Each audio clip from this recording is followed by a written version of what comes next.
मैंने ऐसा सुना है, एक समय भगवान बुद्ध श्रावस्ती में जेतवन में अनाथपिंडिक के विहार में निवास कर रहे थे। उसी समय तोडेय के पुत्र शुंभ नामक ब्राह्मण युवक भगवान के पास आए, भगवान को प्रणाम किया और शिष्टाचार पूर्वक कुशल मंगल पूछा। फिर एक ओर बैठकर शुंभ ने भगवान से यह प्रश्न किया। शुंभ का प्रश्न, भगवान, ऐसा क्या कारण है, ऐसी क्या वजह है कि मनुष्यों में नीचता और महानता देखी जाती है? क्यों कोई अल्पायु होता है और कोई दीर्घायु? क्यों कोई रोगी होता है और कोई स्वस्थ? क्यों कोई कुरूप होता है और कोई सुंदर? क्यों कोई प्रभावहीन होता है और कोई प्रभावशाली? क्यों कोई निर्धन होता है और कोई धनी? क्यों कोई नीच कुल में जन्म लेता है और कोई उच्च कुल में? क्यों कोई मूढ़ होता है और कोई बुद्धिमान? भगवान बुद्ध का उत्तर, ब्राह्मण पुत्र, प्राणी अपने कर्मों के स्वामी हैं, कर्म के उत्तराधिकारी हैं, कर्म से उत्पन्न होते हैं, कर्म के साथ संबद्ध होते हैं, कर्म ही उनके साथ चलता है। इसी कर्म के अनुसार प्राणियों में नीचता और महानता का भेद होता है। शुंभ का आग्रह, भगवान, आपने संक्षेप में कहा, कृपया इसका विस्तृत अर्थ भी बताइए जिससे मैं इसे भली भांति समझ सकूं। भगवान का उपदेश प्रारंभ। तो ब्राह्मण पुत्र, ध्यानपूर्वक सुनो, मैं तुम्हें समझाऊंगा। जीवन की आयु पर कर्म का प्रभाव। जो पुरुष या स्त्री प्राणियों की हत्या करता है, निर्दयी होता है, हिंसा में लिप्त होता है, ऐसा व्यक्ति मरने के बाद दुर्गति, अधपात, दुर्गति या नरक में जन्म लेता है। यदि मनुष्य योनि में जन्म लेता है तो वह अल्पायु होता है। यह अल्पायु होने का कारण है हिंसा करना। परंतु जो पुरुष या स्त्री हिंसा का परित्याग करता है, किसी प्राणी को क्षति नहीं पहुंचाता, दया और करुणा से रहता है, ऐसा व्यक्ति मरने के बाद शुभ गति, स्वर्ग या देवलोक में जन्म लेता है। यदि मनुष्य योनि में जन्म होता है तो दीर्घायु होता है। यह दीर्घायु होने का कारण है अहिंसा करना। स्वास्थ्य पर कर्म का प्रभाव। जो दूसरों को मुक्के, डंडे, पत्थर, शस्त्र से आघात करता है, वह मरने के बाद दुख गति को प्राप्त करता है। यदि मनुष्य योनि में जन्म ले तो रोगी होता है। यह रोगी होने का कारण है हिंसक व्यवहार। जो किसी को चोट नहीं पहुंचाता, वह मरने के बाद शुभ गति को प्राप्त करता है। यदि मनुष्य योनि में जन्म ले तो वह स्वस्थ होता है। यह स्वस्थ होने का कारण है अहिंसक व्यवहार। रूप रंग पर कर्म का प्रभाव। जो क्रोधी है, ईर्ष्यालु है, थोड़ा भी सुनकर चिढ़ जाता है, उसमें वैर भाव, द्वेष और कटुता होती है, वह मरने के बाद दुख गति को प्राप्त होता है। यदि मनुष्य योनि में जन्म ले तो कुरूप होता है। यह कुरूप होने का कारण है क्रोध और द्वेष। जो शांत चित्त है, सहनशील है, कटु वचनों पर भी नहीं चिढ़ता, वह शुभ गति को प्राप्त करता है।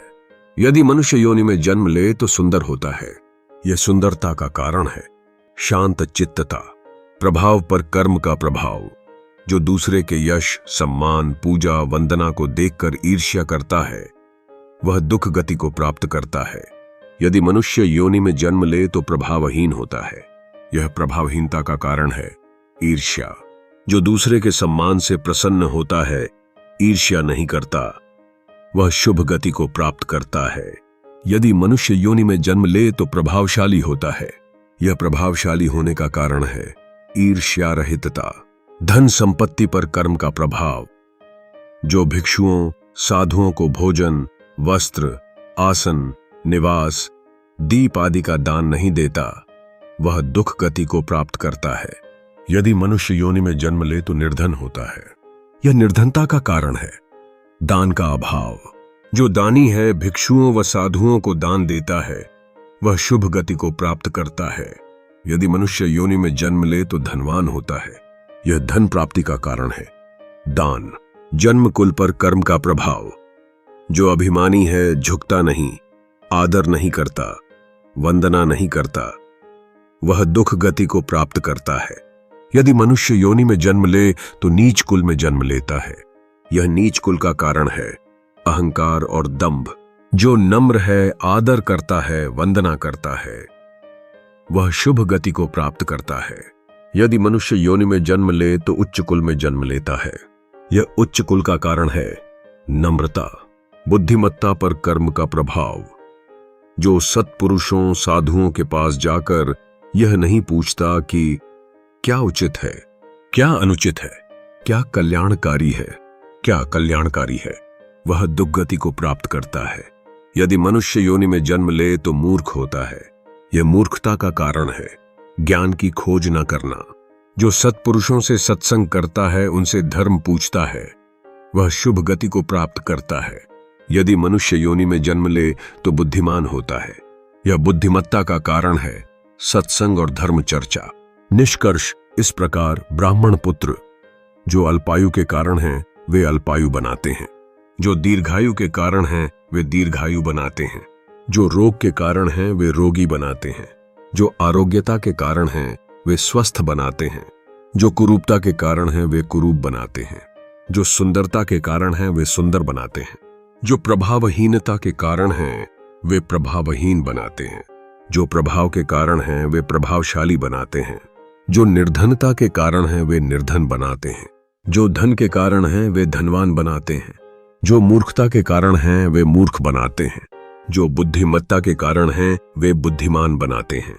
पुनः स्मरण करो, प्राणी अपने कर्मों के स्वामी हैं, कर्म के उत्तराधिकारी हैं, कर्म से उत्पन्न होते हैं, कर्म के साथ संबद्ध होते हैं, कर्म ही उनके भिन्नता का कारण बनता है। शुंभ का श्रद्धापूर्ण उत्तर, भगवन, अद्भुत है, आश्चर्यजनक है। जैसे कोई उल्टे को सीधा कर दे, छिपे को प्रकट कर दे, अंधकार में दीपक जला दे, वैसे ही भगवान ने विविध विधियों से धर्म का प्रकाश किया। मैं भगवान, धर्म और संघ में शरण लेता हूं। कृपया मुझे उपासक के रूप में ग्रहण करें। यदि आपको यह वीडियो अच्छा लगा तो कृपया इस वीडियो को लाइक करें और चैनल को सब्सक्राइब करें ताकि हम और भी विषयों पर बुद्धवाणी आप तक पहुंचा सकें।